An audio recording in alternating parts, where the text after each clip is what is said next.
आज संध्याकाळी 5 वाजता मुख्यमंत्री एकनाथ शिंदे गटाची पहिली यादी जाहीर होण्याची शक्यता। नाशिक, यवतमाळ आणि रायगड या मतदारसंघांचा समावेश या असणार का याकडे लक्ष।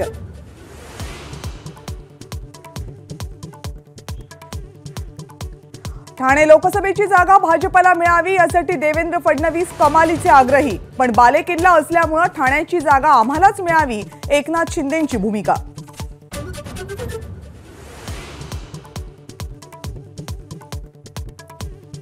विद्यमान खासदारांची तिकीट कापली जात असल्यामुळे शिवसेनेमध्ये अंतर्गत नाराजी, निगेटिव्ह सर्व्हेचं कारण देत खच्चीकरण, नेत्यांमध्ये संताप।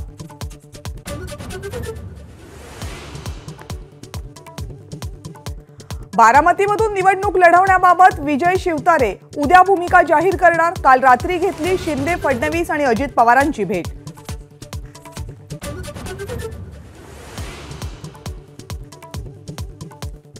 महायुतीमधील खतखत समोर, शिवसेनेच्याच जागेवर हट्ट का? आता एक घाव दोन तुकडे होऊन जाऊ देत, खोतकरांची संतप्त प्रतिक्रिया।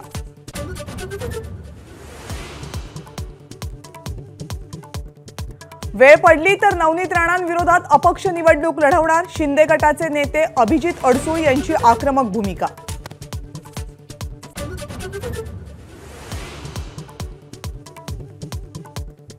एका चांगलीच्या जागेसाठी काँग्रेस देशाचं पंतप्रधान पद घालवणार का? संजय राऊत यांचा काँग्रेसला सज्जड इशारा।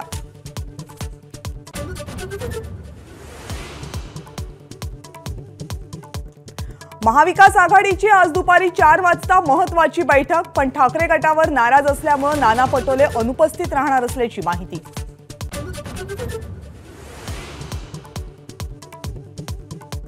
रामटेकमध्ये काँग्रेसला मोठा धक्का, लोकसभेच्या उमेदवार रश्मी बर्वे यांचं जात वैधता प्रमाणपत्र रद्द।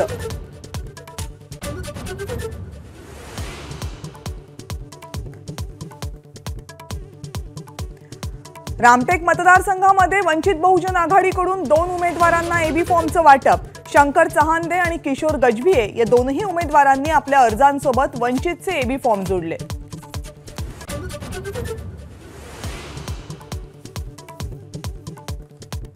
राज्याच्या मुख्य सचिव पदासाठी 3 अधिकाऱ्यांची नावं निवडणूक आयोगाला पाठवली। सुजाता सैनिक, इक्बाल सिंग चहल आणि राजेश कुमार यांची नावं चर्चेत।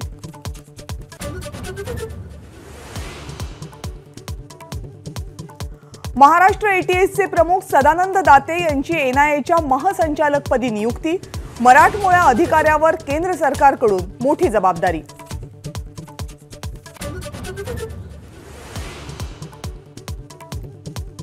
आज तिथीनुसार शिवजयंती साजरी। मुंबईतल्या आंतरराष्ट्रीय विमानतळ परिसरामध्ये उद्धव ठाकरेंकडून शिवरायांना अभिवादन।